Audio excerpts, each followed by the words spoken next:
الحمد لله رب العالمين والصلاة والسلام على رسوله الكريم وعلى آله وصحبه أجمعين ومن تبعهم بإحسان إلى يوم الدين وبعد. محترم سامعین کرام، آئیے ہم جانتے ہیں پیارے رسول محمد صلی اللہ علیہ وسلم رحمت للعالمین سید الانبیاء شفیع المذنبین کی پیاری پیاری تعلیمات کتاب و سنت کی روشنی میں. محترم سامعین، کلمہ توحید لا الہ الا اللہ کی 7 شرائط ہیں، 7 کنڈیشنز ہیں، اور وہ ہیں علم، یقین، اخلاص، صدق، محبت، قبول، انقیاد. بعض علماء کرام نے 8ویں شرط الکفر بما یعبد من دون اللہ، یعنی غیر اللہ کی عبادت سے براءت کا اظہار، شرک و کفر سے براءت کا اظہار، اس کا بھی ذکر کیا ہے. لیکن حقیقت میں یہ 8ویں شرط اخلاص میں داخل ہے، جس کا ذکر 5ویں درس میں ہو چکا ہے. لا الہ الا اللہ کی 3 شرطیں علم، یقین، اخلاص کے بعد آج کے اس 6 درس میں باقی شرائط کا، کنڈیشنز کا ذکر کیا جا رہا ہے. تو علم و یقین اخلاص کے بعد 4تھی شرط ہے صدق، سچائی. یہ کذب، جھوٹ کے منافی ہے. سچائی، صدق، اس کا جو اپوزٹ ہے وہ ہے کذب، جھوٹ. صدق سے کیا مراد ہے؟ اس سے مراد یہ ہے کہ انسان اس کلمہ توحید کو ادا کرنے میں صادق ہو، سچا ہو، اس کی زبان اس کے دل کے موافق ہو، اس کا ظاہر باطن کے مخالف نہ ہو.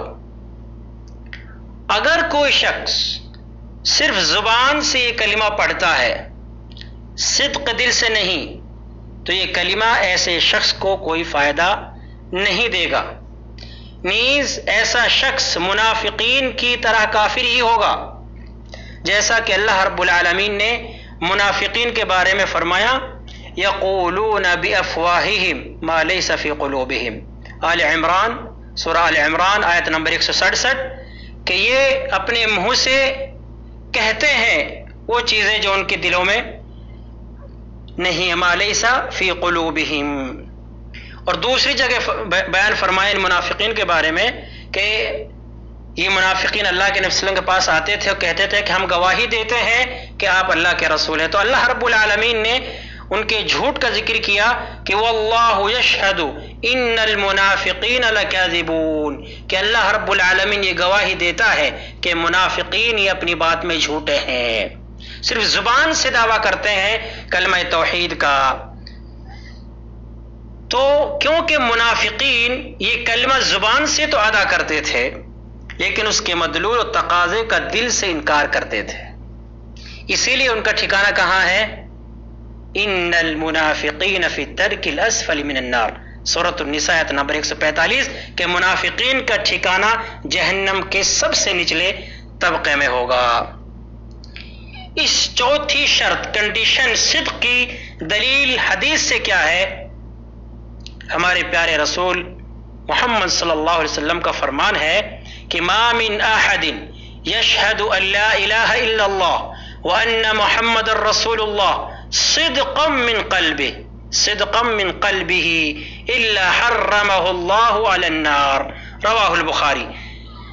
کہ فرمایا کہ جو بھی شخص یہ گواہی دے کہ اللہ تعالیٰ کے علاوہ کوئی معبود برحق نہیں اور محمد صلی اللہ علیہ وسلم اللہ کے رسول ہیں، تو یہ کیسی گواہی دے؟ صدقا من قلبہ، سچے دل سے. الا حرمہ اللہ علی النار، تو اللہ رب العالمین ایسے شخص پر جہنم کو حرام کر دیتا ہے. تو جو محل شاہد ہے وہ ہے صدقا من قلبہ، کہ سچے دل سے یہ کلمہ پڑھے۔ اس کے بعد 5ویں شرط ہے محبت۔ یہ محبت یہ بغض کے منافی ہے۔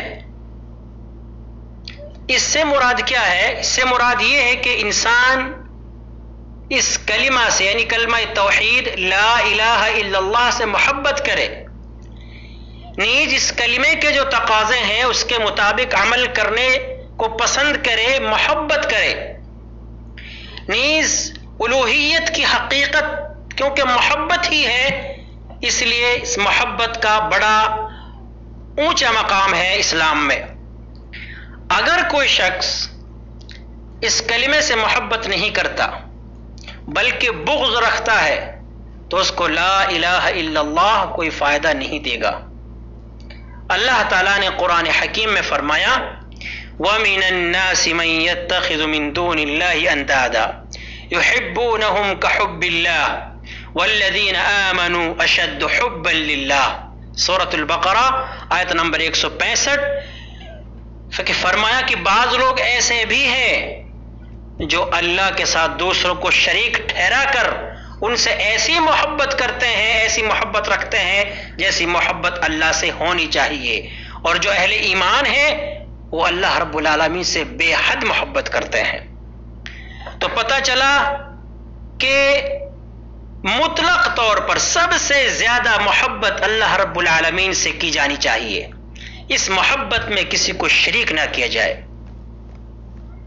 اب اگر کوئی شخص لا الہ الا اللہ تو کہتا ہے لیکن وہ چاہتا ہے کہ کسی نبی کا یا کسی ولی کا یا کسی بزرگ کا ایسا مقام دیا جائے کہ اس کو الوہیت کا مقام دے دیا جائے، جیسا کہ قبر پرستوں کے یہاں یہ چیز ان کے اعمال اور افعال سے ظاہر ہوتی ہے کہ وہ کسی ولی کو کسی نبی کو الوہیت کے مقام تک پہنچا دیتے ہیں۔